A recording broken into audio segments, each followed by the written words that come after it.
ब्रह्मांड रूपाय विश्वोत्पत्त्यादि हेतवे तापत्रय विनाशाय श्री कृष्णाय वयं नमः। व्यासाय विष्णुरूपाय व्यासरूपाय विष्णवे नमो वै ब्रह्मणिधिये वासिष्ठाय नमो नमः।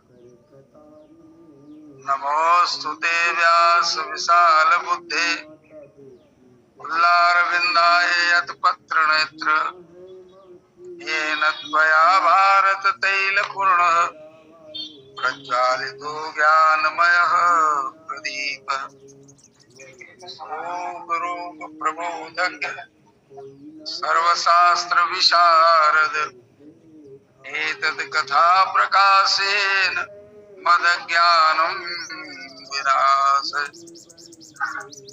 प्रभु समर्थ सर्वज्ञ शिव सकल कला गुणधाम जोग ज्ञान वैराग्य निधे प्रणत कल्पतरुणाम रामयनंत अनंत गुण अमित कथा विस्तार सुनिया चरजुन मानी हई जिनके विमल विचार। तुलसीदास जी के पद कमल बारंबार मनाए गुण गावो सिया राम के हनुमत हो सहाय। श्री सीताराम भगवान की जय, श्री राधा कृष्ण भगवान की जय, श्री गौरी शंकर भगवान की जय, श्री माता पिता की जय, श्री गुरुदेव भगवान की जय, गोविंद भगवान की जय, ठाकुर जी कृष्ण भगवान की जय, गायत्री माता की जय, श्री हनुमान जी महाराज की जय, श्री तुलसीदास जी महाराज की जय। जय जय जय जय श्री सीताराम। ओम नमः पार्वती पतये हर हर हर हर हर महादेव शंभो। राम कथा अनुरागी ऑनलाइन लिंक में उपस्थित प्रदीप्त मस्तिष्क परम बुद्धिमान परम रसिक जन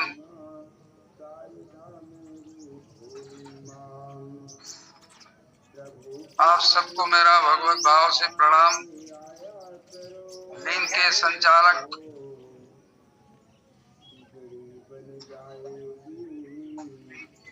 जयेश पटेल जी,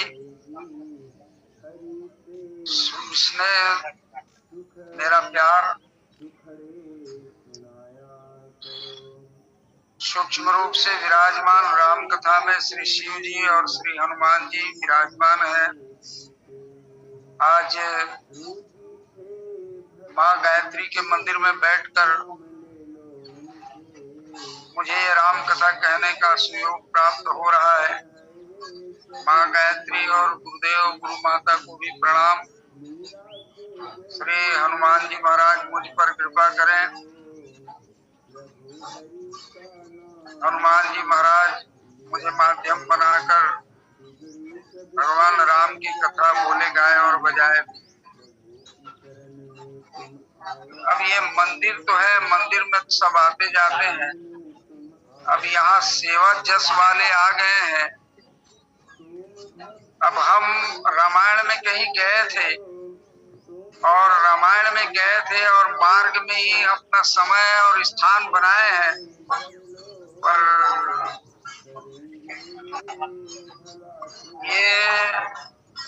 ये जस वाले आ गए हैं, कहाँ बजा रहे हैं। अब उनसे प्रार्थना तो किया जा सकता है। श्री रामचंद्र की जय। आदरणीय सज्जन वृंद, आइए। अब रास्ते में हम रामायण से आ रहे थे और हम तो चाह रहे थे कि घर से ही कुछ चर्चा करें आप लोगों से, लेकिन ऐसा नहीं बन पाया। तो बीच में ही एक मंदिर पड़ता है, गायत्री मंदिर, और उसी गायत्री मंदिर में बैठ करके बोलने का ये सौभाग्य प्राप्त हो रहा है। इस बीच में माता जी के कुछ भक्त लोग आ गए हैं जस गीत गाने के लिए। अब वो लोग थोड़ा विश्राम करेंगे 10-20 मिनट, 6 बजे तक के। और हाँ, तो मैं कहने जा रहा था, आइए हम प्रसंग से जुड़े। प्रसंग से आप सब भी क्या है, किसी भी कथा के दो पक्ष होते हैं। एक तो पक्ष होता है और दूसरा विपक्ष होता है। और उस कथा को अपने अपने ढंग से लोग देखते हैं। ज्ञानी अपने ढंग से देखते हैं, भक्त अपने ढंग से देखते हैं। तो ज्ञानी लोग उस कथा को देखेंगे तो अपने ढंग से जब देखेंगे तो अपने बुद्धि से उसका चिंतन करेंगे। और भक्त लोग जब देखेंगे उस पर विचार करेंगे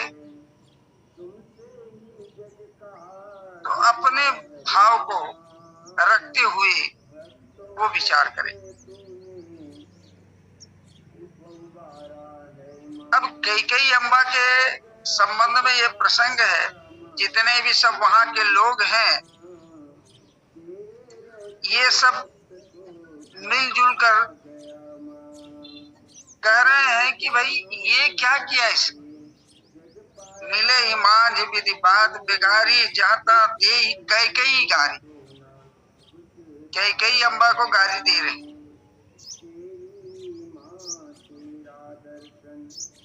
कि इसने अच्छा नहीं किया। ये तो निज कर नयन काढ़ी चह दिखा। अपने आंख को काढ़ कर, अपने आंख को निकाल कर किसी को देखना चाह रही, तो ये कैसे संभव हो सकता है। तो इसने अच्छा नहीं किया। और अंत में यह भी कह देते हैं, काह न पावक जारी सक, कान समुद्र समाए, कान करे अबला प्रबल की जग कारण खाए।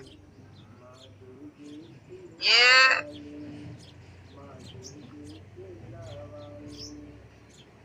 वहां के नर नारी लोग, वहां के पूर्वासी लोग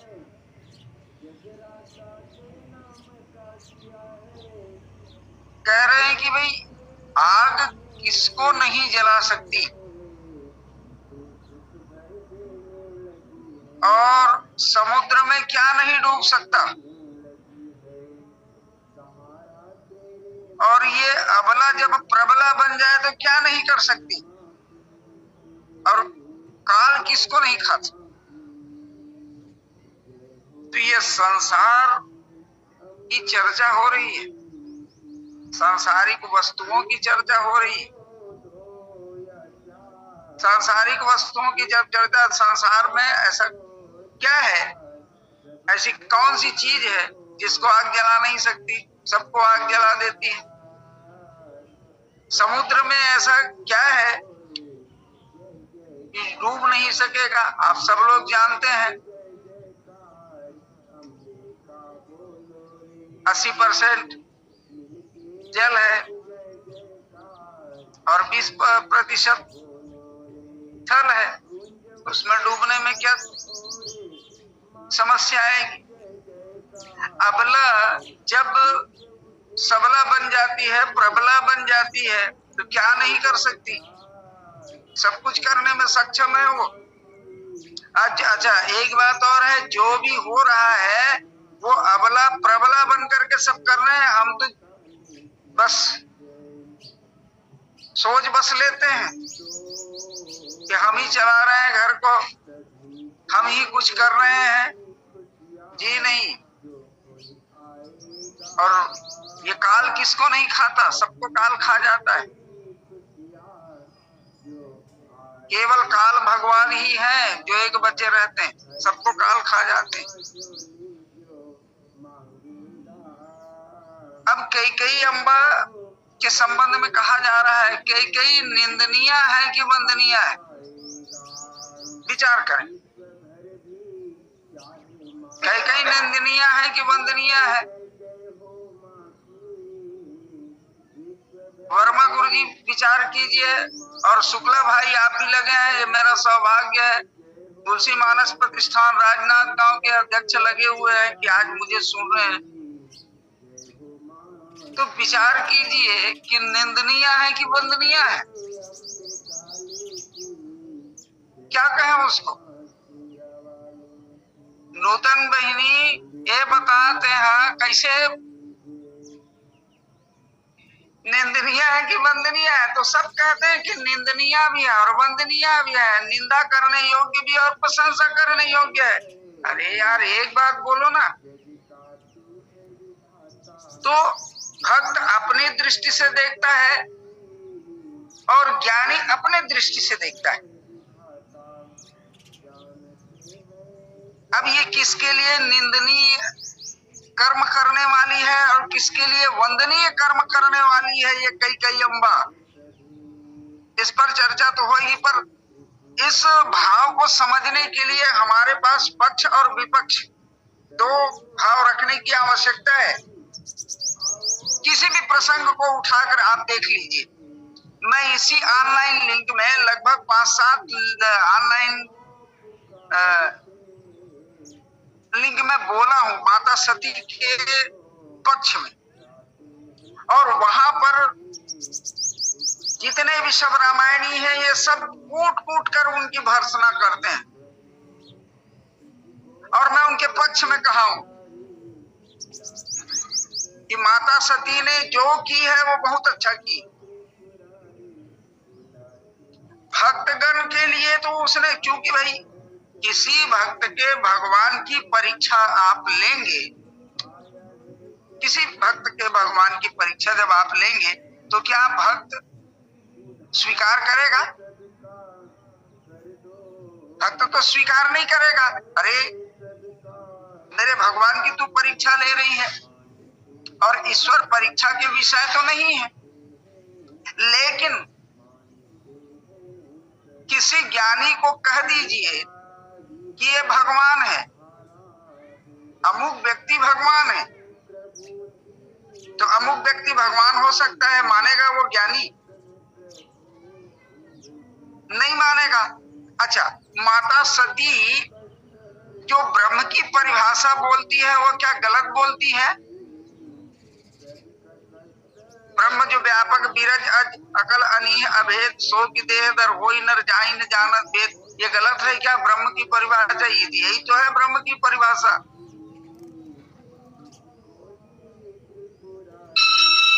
तो बिना परीक्षा किए ज्ञानी लोग मानेंगे नहीं। किसी कबीर मत पंथ के आदमी को बोलो कि तुम मेरे हनुमान जी की पूजा करो या शिव जी की पूजा करो, तो वो मानेगा? तो ज्ञान पक्ष के पक्षधर हैं, और आप हैं जो हनुमान जी की पूजा करते हैं।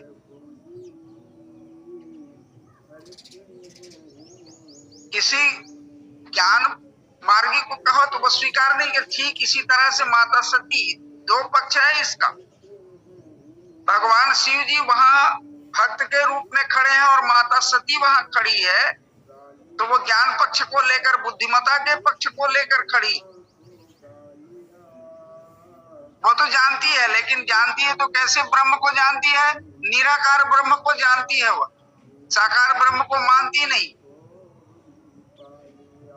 ऐसे ही कैकेयी अम्बा के संबंध में यदि हम कहें, कैकेयी अम्बा के संबंध में यदि हम कहें तो कैकेयी अम्बा को भरत जी उन्हीं के पुत्र, उन्हीं का जाया, उन्हीं का लड़का, उन्हीं का बेटा,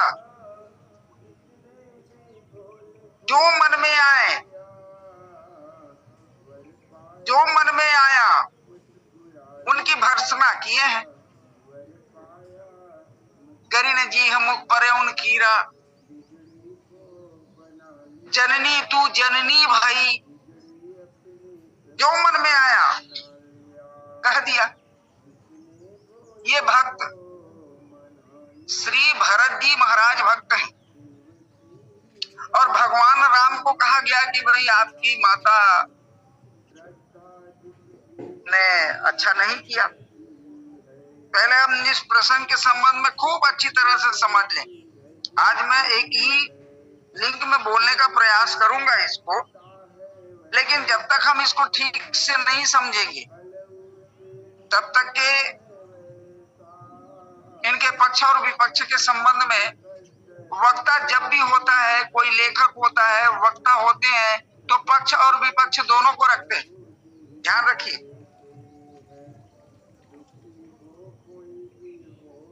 तो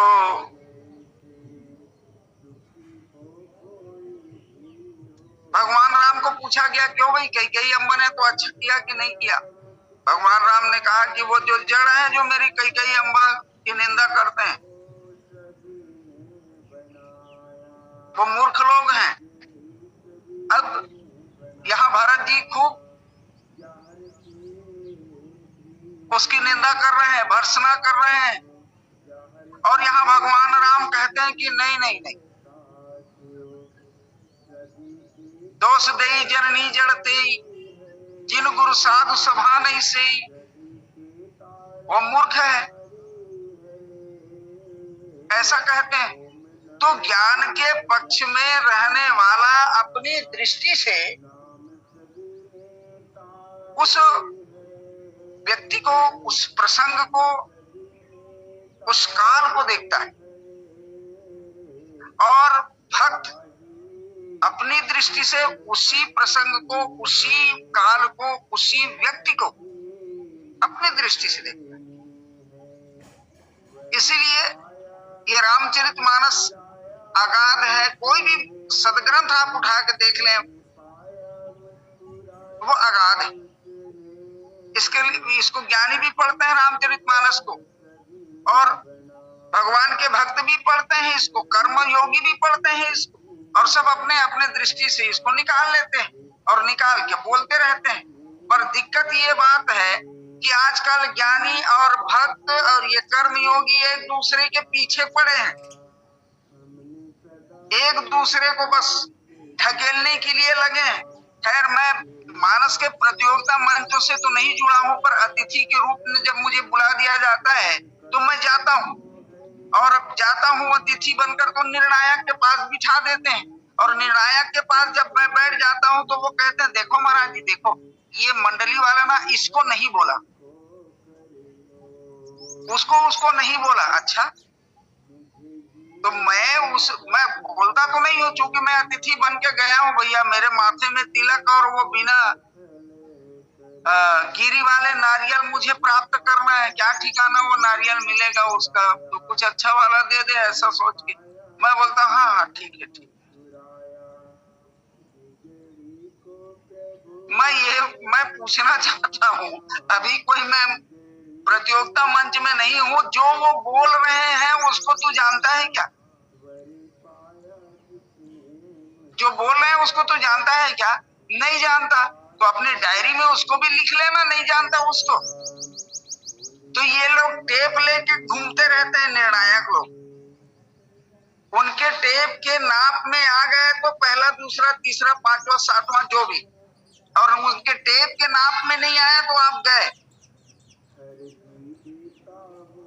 ये कान पावक जारी सा कान समुद्र समाए, कान करे अबला प्रबल यही जग काल न खाई।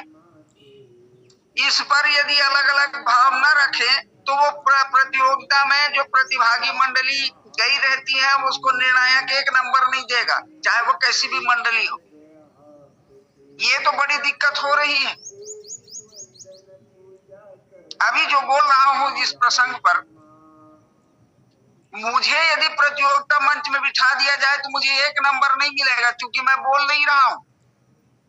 मैं इसलिए बोल रहा हूं कि यहाँ सब परम बुद्धिमान लोग बैठे हुए हैं। रावण निंदनीय है कि वंदनीय है, बताओ?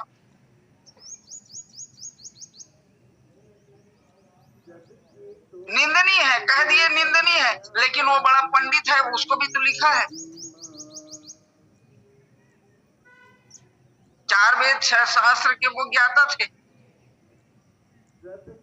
उसकी भी तो आप प्रशंसा करते हैं ना। कभी कभी रामायणी लोग उसकी भी तो वंदना करते हैं। वो रावण संहिता लिखे हैं पूरे, और रावण संहिता में पूरे ब्रह्मांड की रचना कैसे हुई, किस तरह से हुई, कौन ग्रह कहाँ पर रहता है, कौन ग्रह कहाँ पर रहता है, किस ग्रह के किस ग्रह से मिल जाने से क्या होता है, ये सब लिखे हैं उसमें। जो रावण निंदनीय है कि वंदनीय है। तो हमने मान लिया कि आप खुद प्रशंसा करते हैं, भाई बड़े शिव जी के परम भक्त हैं, ऐसा भी कहते हैं आप।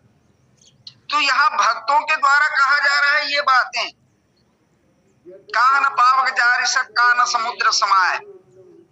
तो कई अम्बा के संबंध में है, तो चलिए आइए मैं कुछ बातों को रखने का प्रयास करूं।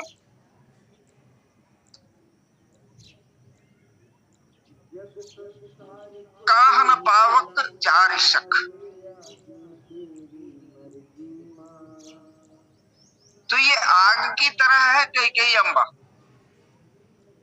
आग है आग, और आग संसार में ऐसी कोई भी वस्तु बता दीजिए, ऐसी कोई चीज बता दी जिसको वह जला न सके, उसको वो जला सकती आग। और इसके लिए गोस्वामी तुलसीदास जी ने बकायदा इनके लिए पंक्ति रखे हैं और जलाए हैं, वो उसको भी बताए हैं। कुटिल कठोर कुबुद्धि अभागी, ये ऐसी आग है, कुटिल भी है, कठोर भी है, और कुबुद्धि भी है, और अभागी भी। ये एक दिन का तो प्रसंग नहीं है। भई रघुवंश बेनु बन आगी, रघुवंश रूपी बांस के जंगल के लिए वो अग्नि रूप हो गई। और उसके बाद भी यह भी कहा है, यही पापिनी ही बूझ का परे छाए भवन पर पावक धरे। छाए भवन पर यदि आप आग रख देंगे तो क्या होगा, भवन तो समाप्त हो जाएगा ना। ठीक, तो ये महाराज दशरथ के जो विचार थे, रघुवंश के लिए बहुत सुंदर एक अवसर था, उसको उन्होंने जला दी। ये भक्त लोग कह रहे हैं, देवताओं को पूछे तो बहुत सुंदर बोलेंगे, क्योंकि देवता लोग तो यही चाहते थे। जंगल में सबरी और केवट को पूछो, वो क्या कहेंगे कि कई ने अच्छा किया कि गलत किया। देवताओं को पूछो कि वो बताएंगे कि कई ने अच्छा किया कि गलत किया। मित्रों, आप सब लोग पढ़े लिखे बुद्धिमान हैं, इसीलिए कई अम्बा ये निंदनीय है कि वंदनीय है, इसको देखिए मित्रों। आप कुछ नहीं बोल सकते, एक तरह से आप नहीं बोल सकते कि निंदनीय है या वंदनीय है। तो यहाँ के लोग तो ये चाह रहे थे कि आप छति राजपद राम ही देव नरेश, ये चाह रहे थे, इसलिए कहा समय बताते रहना टीकाराम, ताकि जल्दी जल्दी करूं, नहीं तो फिर ये झाल सिंह फिर फंसाएगा अपने जाल में। 10 मिनट बाकी है ना। तो छाए भवन पर पावक धरे, ये आग है, जला दी। अच्छा, उसके बाद में कान समुद्र समाये, समुद्र में क्या नहीं समाएगा, बताया तो 79% जल और 21% थल है। तो 79 में 21 को ढकेलने से क्या होगा, ये तो सारा संसार जल जाएगा, कि पूरा डूब जाएगा। और जब प्रलय होता है तो क्या होता है, प्रलय होता है तो वही अभी समाचार मिला है कि पृथ्वी से 700 किलोमीटर नीचे में और एक महान बहुत बड़ा समुद्र मिला है वैज्ञानिकों को। अभी 2-4 दिन पहले की बात है। बताओ ये स्थल का क्या होगा। तो महाराज दशरथ पूरा जल गए ना, उसका विचार जल गया ना, और उसका जल उस जल में डूबा कि नहीं डूबा? वहां गोस्वामी तुलसीदास जी लिखते हैं, नारी चरित जल निधि अवगाहु, यद्यपि नीति निपुण नर नाहु। कैसे भी नीतिज्ञ रहो, इस समुद्र से बच नहीं पाओगे, डूब जाओगे। त्रिया चरित्रम पुरुषस्य भाग्यम देवो न जानाति कुतो मनुष्य नारी चरित जल निधि अवगाहु, यद्यपि नीति निपुण नर नाहु। और कैसे डुबाए वो, कैसे डुबाए? तो वहां लिखा है गोस्वामी तुलसीदास जी महाराज ने, अस कही कुटिल भई उठी ठाड़ी, मानहु रोष तरंगनी बाड़ी। ये नदी के रूप में सबसे पहले क्रोध करके, और दो बर कूल कठिन हठ धारा, दो बर जो है दो तट के समान है, और भंवर कुबरी व्रतन प्रचारा। ये वहां बह रही है, बह रही है, तो वहां कुबरी का जो वचन है वो भंवर के समान है। अब उसके बाद में जो पंक्ति आती है, ढाहत भूप रूप तरु मूला, ये उस नदी के किनारे के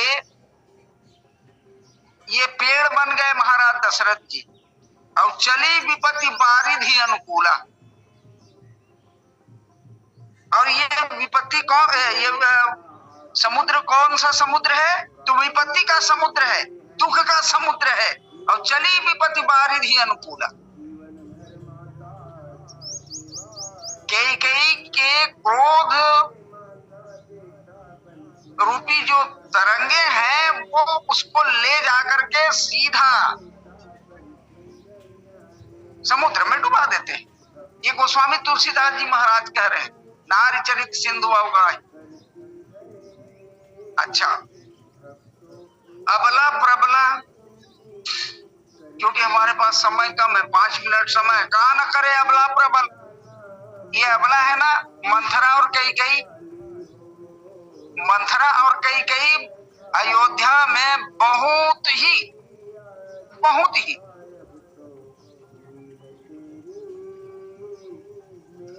बहुत ज्यादा,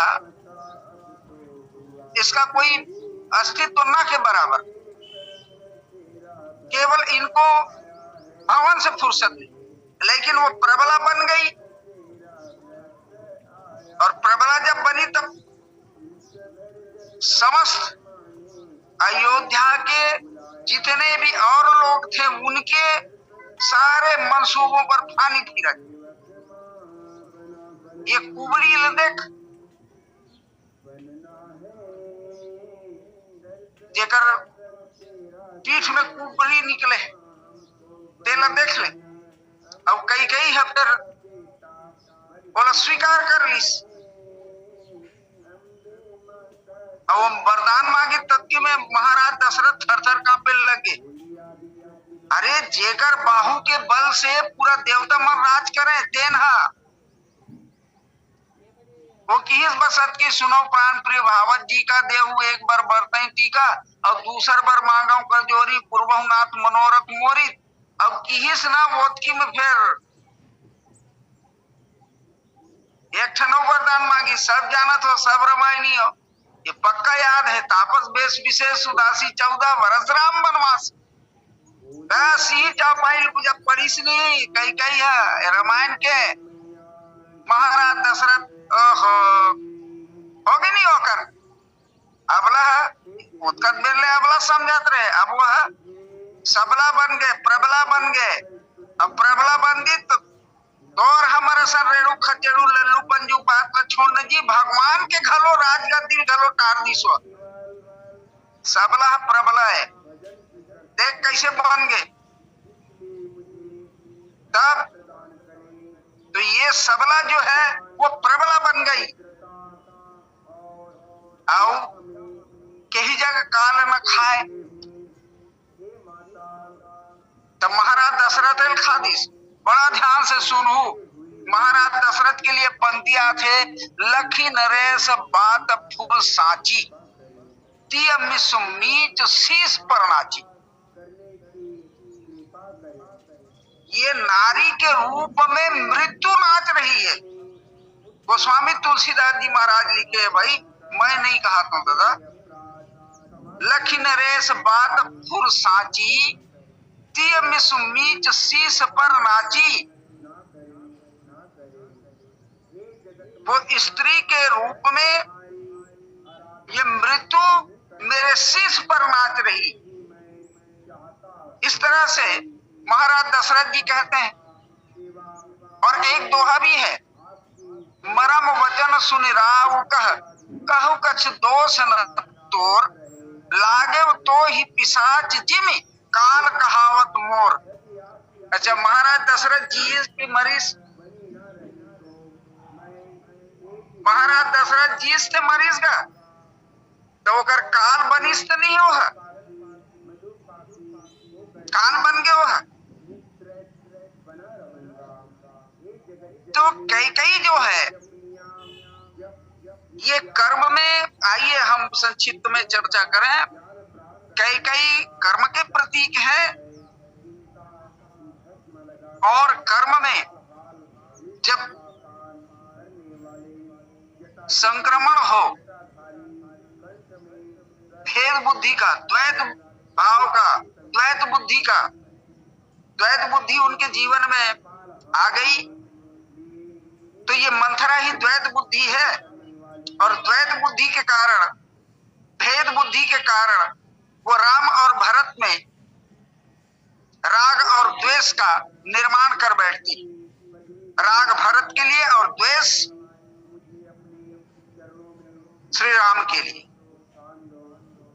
जब कर्म में लोभ का संचार होता है, जब कर्म में लोभ का जब संचार होता है, लोभ जब प्रबल हो जाता है, तब अपने पुत्र को या अपना मेरे को वो राजा बना देती। ये जो क्रिया की जो शक्ति है, ये लोभ की जो वृत्ति है, वो अपने पुत्र को राजा बनाना चाहती है। और सौत की डाह के कारण सौत के पुत्र को वनवास भेज देती, ये कर्म में। और ये कर्म में जब संशय प्रवेश कर जाए, जब संशय आएगा, इसी को माया भी कहते हैं। संशय